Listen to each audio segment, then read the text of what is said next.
কৃষক যারা সে সময় অনিচ্ছুক কৃষক ছিলেন, সেই আন্দোলনের মূল মুখ দুধকুমার ধারা থেকে শুরু করে রবীন্দ্রনাথ ভট্টাচার্য, তারা আজকে বলছেন আমরা সে সময় ভুল করেছিলাম, এই সিঙ্গুরে গাড়ির কারখানা হতে দিলে আজ আমার বেকার ছেলে মেয়েদের হাতে কাজ হতো।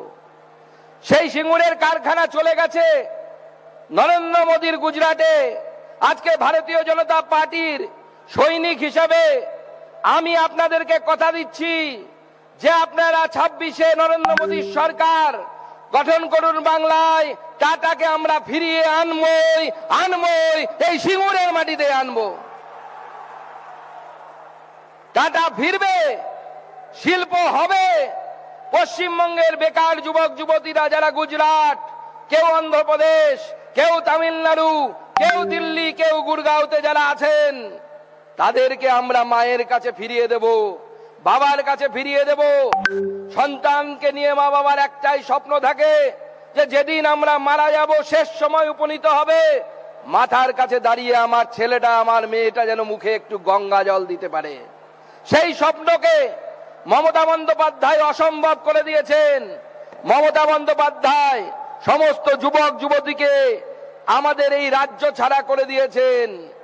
মুখ্যমন্ত্রী কি বলছেন? আপনাদেরকে 1000 টাকা করে দিই, আপনারা আপনার স্ত্রীকে সেই 1000 টাকা দিয়ে ছোলা কিনে আনতে বলুন, ছোলা দিয়ে ঘুগনি বানান, আর ঘুগনি বানিয়ে শিল্পপতি নাকি হয়ে যান। মাননীয় মুখ্যমন্ত্রী, আমি প্রশ্ন করতে চাই, যদি ঘুগনি বানিয়ে যদি শিল্প হয়, তাহলে আপনার ভাইপো সেই শিল্প করে না কেন? আপনার বাড়ির লোক সেই শিল্প করে না কেন?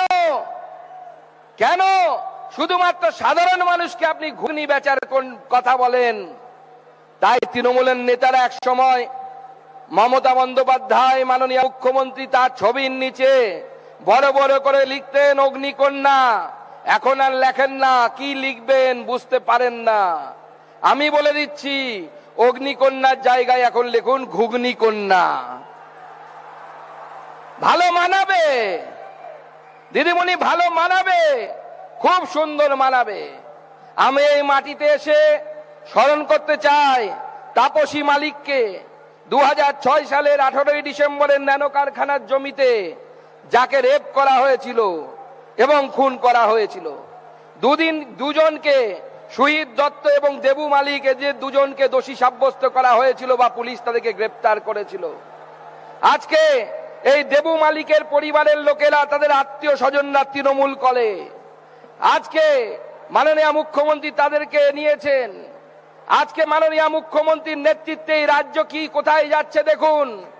গতকাল এবং গত পরশু মুর্শিদাবাদ জেলার বেলডাঙ্গাতে আমাদের যে ন্যাশনাল হাইওয়ে, সেই ন্যাশনাল হাইওয়েকে বন্ধ করে রাখা হয়েছিল। কারা বন্ধ করে রেখেছিল? মুখ্যমন্ত্রী, যাদেরকে বলেন দুধেল গায়। আমি বলছি না, মুখ্যমন্ত্রী বলেন দুধেল গায়। তাদেরকে দিয়ে ন্যাশনাল হাইওয়ে বন্ধ করে রাখা হয়েছিল। আর একজন মহিলা সাংবাদিক, সে মহিলা সাংবাদিক যারা চ্যানেলে সেকুলারিজমের প্রচার করে, করুন, ভালো কথা, কিন্তু বুঝতে পেরেছেন তো সেদিন গিয়ে মুর্শিদাবাদের ওই জায়গায় সেকুলারিজম সেখানেই চলে যেখানে বিজেপি আছে, যেখানে হিন্দু আছে, অন্য জায়গায় সেকুলারিজম চলে না। আপনাদের মহিলা সাংবাদিককে তিনি নিজে বলছেন পা ধরে টানা হয়েছে, হাত ধরে টানা হয়েছে, আর গোটা শরীরে বিভিন্ন মানুষ হাত দিয়েছে যেখানে যার ইচ্ছে। পুলিশ দাঁড়িয়ে দেখেছে। আর আমাদের মাননীয় মুখ্যমন্ত্রী, যিনি বলেন কথায় কথায় এগিয়ে বাংলা, তিনি বলছেন ওদিন জুম্মাবার ছিল, আমার কি করার আছে? মাননীয় মুখ্যমন্ত্রী, আপনি যদি পশ্চিমবঙ্গের পুলিশ মন্ত্রী হয়ে বলেন